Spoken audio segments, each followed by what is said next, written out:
Usiku huo, Mary alikwenda kuonana na Felix. Mara tu Felix alipomwona, alitabasamu kwa furaha. "Nimefurahi sana kukuona mrembo," alisema Felix. "Nilikumiss sana my love," Mary akajibu huku akitabasamu. Walikaa kuzungumza kwa muda. Baadaye wakaenda kupata chakula cha jioni pamoja. Baada ya chakula waliondoka pamoja. Usiku huo, Mary alikwenda kwa Felix na kulala huko kama ilivyokuwa kawaida yao. Kesho yake mchana, Mary alimwaga Felix kisha akaondoka. Akiwa njiani, alimpigia simu rafiki yake Frida na kumwomba wakutane. Walipokutana, Mary alianza kumweleza kilichotokea. "Besti yangu, jana sikulala nyumbani," alisema Mary. Frida alimwangalia kwa mshangao. "Kwa nini? Ulienda kulala wapi?" Mary akamweleza kila kitu kilichotokea kati yake na Boniface, kisha akamwambia kuwa usiku huo alikuwa kwa Felix. Frida alicheka kidogo. "Kwa hiyo Boniface anataka uwe house girl wake?" aliuliza kwa utani. "Yaani hata mimi namshangaa kabisa. Sijui ananichukuliaje huyu mwanaume," Mary alisema kwa kukera. "Lakini unajua kitu kinachonikera zaidi?" Niambie," Frida akasema. "Siku hizi hana pesa kama zamani. Zamani tulikuwa tunakwenda sehemu yoyote niliyotaka. Alikuwa akinipa kila kitu nilichohitaji. Lakini sasa hivi pesa hana na maisha yamebadilika kabisa. Kweli mimi siwezi kuendelea hivi, wala simuhitaji tena." Frida alimwangalia na kumuuliza, "Kwa nini basi usiondoke zako? Si uende kwa Felix?" "Bado kidogo tu nitaondoka. Nina mpango wangu, lakini bado haujakaa vizuri. Ndio maana navumilia shoga yangu. Mambo yangu yakikaa sawa utajionea mwenyewe." Wote wawili wakacheka. Sasa leo nataka nikusaidie nini?" Frida kauliza. "Nipeleke nyumbani. Nikifika nitajifanya kuwa jana nililala kwako." Frida akatikisa kichwa. "Sawa." Wakaondoka pamoja kuelekea kwenye apartment. "Una uhakika Boniface ataelewa?" "Yule zwazwa tu." Walipofika, Boniface alikuwa amekaa mezani pamoja na Gabriel na Gabriela wakila chakula cha mchana. Mary aliingia akiwa amenuna. Hakumsalimia mtu yeyote. Alipita moja kwa moja kuelekea chumbani, akijifanya bado alikuwa na hasira kutokana na ugomvi wa jana. Boniface alisimama, akitaka kumfuata chumbani, lakini Frida akamzuia. "Shem, samahani sana. Mary alikuja kwangu jana. Alinieleza mambo mengi sana. Nimezungumza naye kwa muda mrefu na hatimaye amekubali kurudi nyumbani." Boniface alionekana kushangaa. "Kwa nini hukuniambia jana? Mimi nimekuwa na wasiwasi sana. Aliondoka bila hata kuniaga." "Nilitaka kukupigia simu, lakini Mary alinizuia." "Msamehe tu Shem. Si unajua huwa ana panic haraka hata kwa jambo dogo. Mvumilie tu." Baada ya kusikia maneno hayo, Boniface alionekana kutulia kidogo. "Sawa, nimekusikia." Frida akaaga na kuondoka. Baada ya kufunga mlango, Boniface akaelekea chumbani. Alipofika, alimkuta Mary ametoka kuoga. Mary aliendelea kujifanya mwenye hasira huku akiepuka kumtazama. "Mary, kwa nini jana uliondoka?" Boniface akauliza. Mary akamgeukia kwa hasira. "Boniface, hebu chagua. Mimi na watoto wako, nani abaki hapa?" Swali hilo lilimkasirisha Boniface. "Kwa nini unanijibu kwa jeuri?" aliuliza kwa sauti kali. "Hujalala hapa nyumbani, halafu unarudi na kuniletea jeuri." Hasira zilimpanda na akampiga Mary makofi. Mary alishtuka baada ya kuona Boniface amekuwa mkali kupita kawaida. Akagundua kwamba kuendelea kubishana naye kungefanya hali iwe mbaya zaidi. Hivyo akaamua kujishusha. "Samahani," alisema kwa sauti ya upole. "Nilikuwa nimekasirika tu." Boniface alimtazama kwa muda kisha akaondoka na kuendelea na shughuli zake. Mary alibaki kimya, lakini moyoni alikuwa amejaa hasira. Ilipofika jioni, Boniface alimuita na kumweleza mipango aliyokuwa amefanya kuhusu watoto. "Watoto hao nitawapeleka shule," alisema. "Utahakikisha wanaamka na kujiandaa mapema. Pia wakirudi kutoka shule, utawapokea na kuwahudumia." Mary alimtazama bila kusema chochote. "Huyu anadhani mimi ni mfanyakazi wake?" akajiuliza moyoni. "Subiri, nitakuonyesha." Akabadilisha sura na kutabasamu. "Sawa, haina shida my love," alisema kwa upole. "Kama umeamua hivyo, nitawasaidia." Boniface alifurahi baada ya kuona Mary amekubali. Hakujua kwamba tabasamu lake lilikuwa linaficha hasira na mpango mwingine kabisa. Siku chache baadaye, watoto walianza kwenda shule ya awali. Siku yao ya kwanza, Mary aliamka mapema na kuandaa vizuri. Aliwaogesha, akawavisha sare zao na kuwapa chakula kabla ya Boniface kuwapeleka shuleni. Kwa mtu aliyekuwa akiwaangalia kwa mbali, angeweza kudhani kwamba Mary alikuwa amewapokea watoto kwa moyo wote, lakini ndani yake bado hakufurahia uwepo wao. Wakati haya yakiendelea, Doris hakuwa amekaa kimya. Alitafuta msaada wa kisheria na kueleza jinsi Boniface alivyowachukua watoto bila ruhusa yake.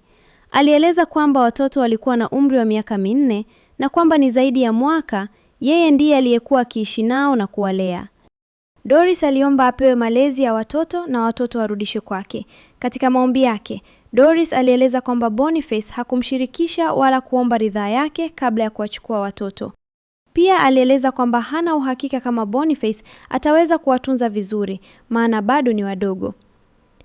Watoto wangu bado ni wadogo sana, Doris alisema huku akizuia machozi. Mahakama ilipokea maombi yake na kuagiza Boniface apewe taarifa ya kufika kujibu madai hayo. Baada ya muda mfupi, Boniface alipokea wito wa mahakama. Aliutazama kwa mshangao, kisha uso wake ukabadilika. Hakutarajia kwamba Doris angekuwa tayari kupambana naye kisheria ili kuwarudisha watoto. Boniface alipofika mahakamani, alipewa nafasi ya kujibu madai ya Doris. Alisimama mbele ya mahakama akiwa mtulivu, kisha akaanza kujitetea. Nilipokwenda kuwaona watoto wangu, sikufurahishwa na mazingira niliyowakuta wakiishi, alisema. Mazingira yale ni duni sana. Watoto wangu wanastahili maisha bora, malezi mazuri na elimu nzuri. Akaendelea kueleza kwamba hakuwachukua kwa nia mbaya. Niliwachukua kwa sababu nilitaka kuwapeleka shule na kuwapa maisha mazuri.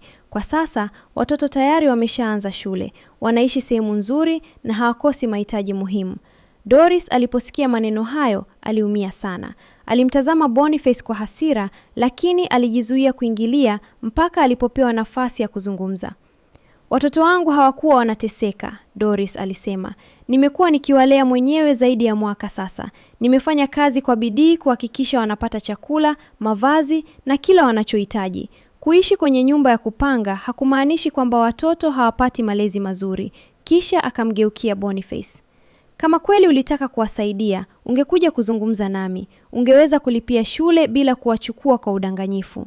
Boniface akasema, nilijua usingekubali. Kila nilipojaribu kukutafuta, ulikuwa ukibadilisha namba zako. Doris akajibu kwa uchungu. Kubadilisha namba hakukupi ruhusa ya kuwachukua watoto wangu kwa siri. Mahakama iliwasikiliza wote wawili kwa makini. Boniface alisisitiza kwamba alikuwa na uwezo wa kuwapeleka watoto shule na kuwapa maisha bora. Doris naye alisisitiza kwamba yeye ndiye aliyekuwa amewalea kwa muda wote na kwamba watoto waliondolewa kwake bila ridhaa yake. Hakimu akawaeleza kwamba kuwa na pesa nyingi au nyumba nzuri pekee hakutoshi kuamua nani anapaswa kuishi na watoto. Jambo muhimu zaidi lilikuwa usalama wao, mahitaji yao, uhusiano wao na kila mzazi pamoja na mazingira ambayo yangelinda maslahi yao. Kwa kuwa watoto walikuwa bado wadogo na walikuwa wameishi na Doris kwa muda mrefu, mahakama ikaamua kufanya uchunguzi wa mazingira ya pande zote mbili kabla ya kutoa uamuzi wa mwisho. Wakati uchunguzi ukiendelea, Boniface akaonywa kutowahamisha watoto kwenda sehemu nyingine wala kuwazuia kuonana na mama yao. Pia akaagizwa kuhakikisha Doris anapata nafasi ya kuwaona watoto kwa utaratibu uliowekwa na mahakama. Boniface hakufurahishwa na maagizo hayo, lakini hakuwa na njia nyingine zaidi ya kuyakubali. Mara tu walipotoka mahakamani, Doris alikutana na Charles, mkurugenzi wa kampuni ya Des Beauty and Fashion.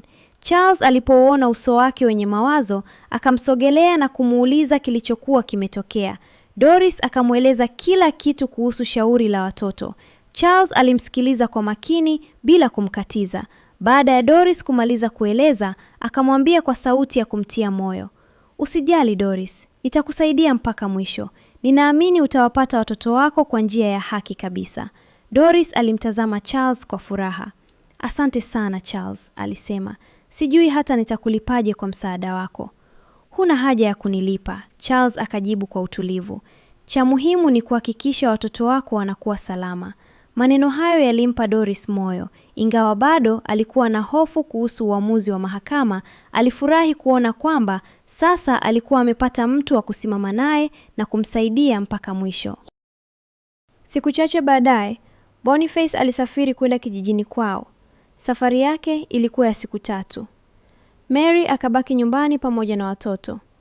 Mbele ya Boniface, Mary alionekana kama anawapenda watoto. Alisema kuwa atawaangalia vizuri. Lakini Boniface alipoondoka, tabia yake ikabadilika kabisa. Katika siku hizo 3, Gabriel na Gabriela waliteseka sana. Mary aliwafokea na kuwaadhibu hata kwa makosa madogo. Siku ya kwanza, watoto waliamka asubuhi wakiwa na njaa. Walikaa wakisubiri chakula, lakini Mary hakuwapa chochote. "Aunt, tuna njaa," Gabriela alisema kwa sauti ya chini. Mary akamjibu kwa hasira, "Kila saa mnataka kula. Mmekuwa mchwa nyie." Gabriel na Gabriela wakakaa kimya. Walikuwa bado wadogo, hivyo hawakuelewa kwa nini Mary alikuwa amewakasirikia. Ilipofika mchana, Mary alijitayarishia chakula na kula peke yake.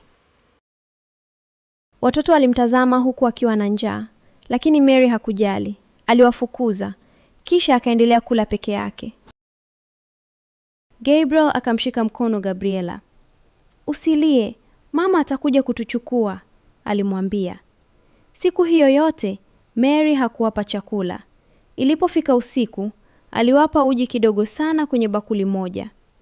"Kunyeni huo, halafu mlale," alisema. Gabriel na Gabriela wakagawana uji huo. Baada ya kumaliza, Gabriel akaomba mwingine. "Aunt, hatujashiba." "Hakuna mwingine, nendeni mkalale." Watoto walipoelekea chumbani, Mary akawazuia. "Leo hamlali kitandani, laleni chini, hakuna mtu wa kuwafulia mashuka, sawa?" Watoto wakaogopa sana. "Auntie, tunasikia baridi." Mary akamfokea. "Baba yenu akirudi tu, mwambieni awarudishe alipowatoa." Watoto wakawa na woga. Gabriel na Gabriela wakalala chini usiku huo.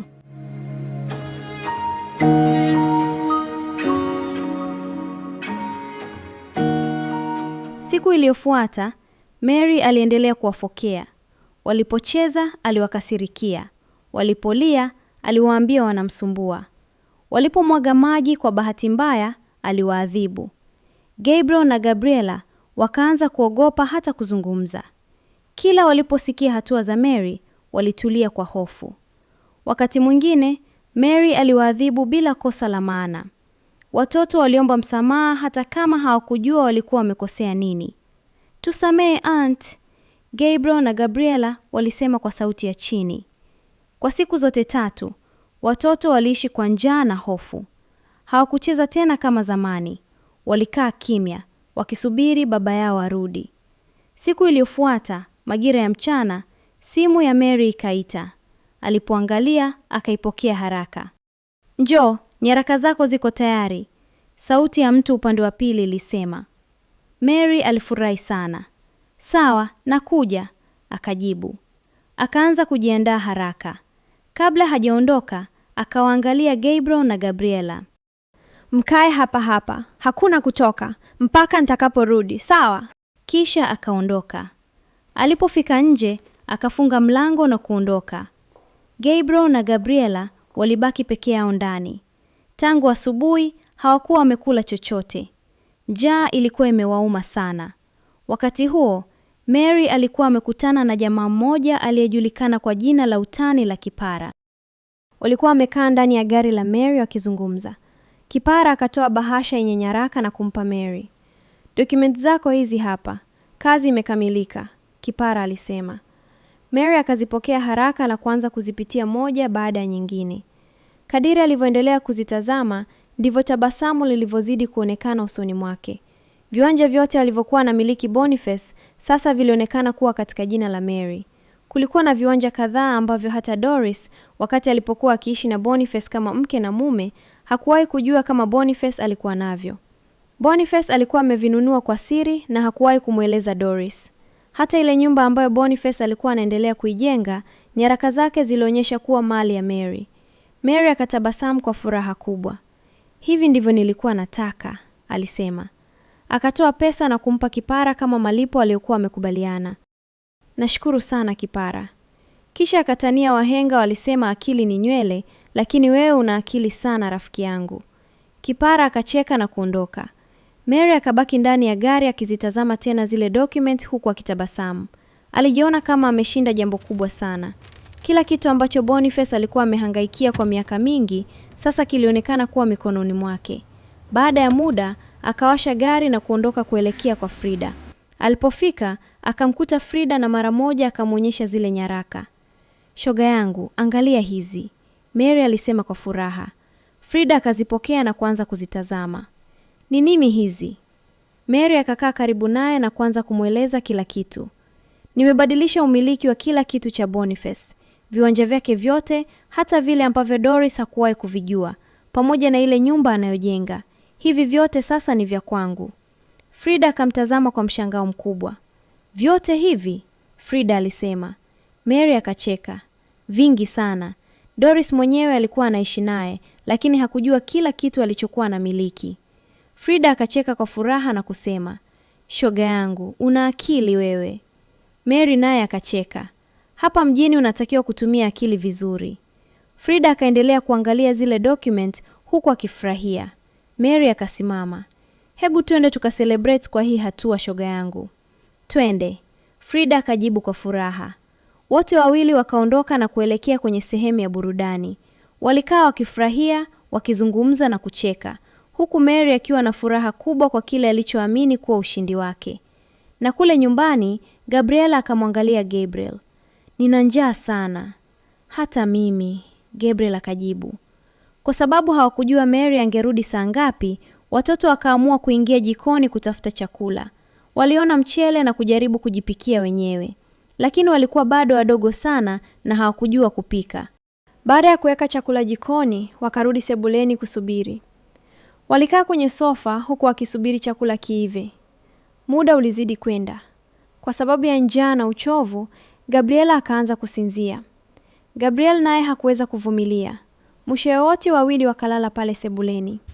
Wakati wao wamelala, chakula kilichokuwa jikoni kikaendelea kuungua. Moshi ukaanza kujaa jikoni taratibu. Baada ya muda, moto mdogo ukaanza pale jikoni. Ukashika vitu vilivyokuwa karibu na kuanza kuenea. Gabriel aliamka baada ya kusikia harufu ya moshi. Akafumbua macho na kuona moshi ukiingia sebuleni. Gabriel, amka! Alipiga kelele kwa hofu. Gabriel akaamka. Walipotazama upande wa jikoni, wakaona moto. Watoto wakaanza kuogopa sana. Twende nje, Gabriel alisema. Wote wawili wakakimbilia mlangoni. Gabriel akajaribu kuufungua. Mlango haukufunguka. Akijaribu tena. Gabriela, mlango haufunguki. Gabriela akaanza kulia. Mary alikuwa ameufunga mlango kwa nje wakati anaondoka. Gabriela akaendelea kujaribu kuufungua huku Gabriela akilia pembeni yake. Mama, mama! Gabriela alianza kuita. Lakini Doris hakuwa pale. Hakuna aliyekuwa ndani ya nyumba zaidi yao. Wakati huo huo, moto uliendelea kuenea kutoka jikoni kwenda sehemu nyingine ya nyumba, huku Gabriel na Gabriela wakiwa wamekwama ndani.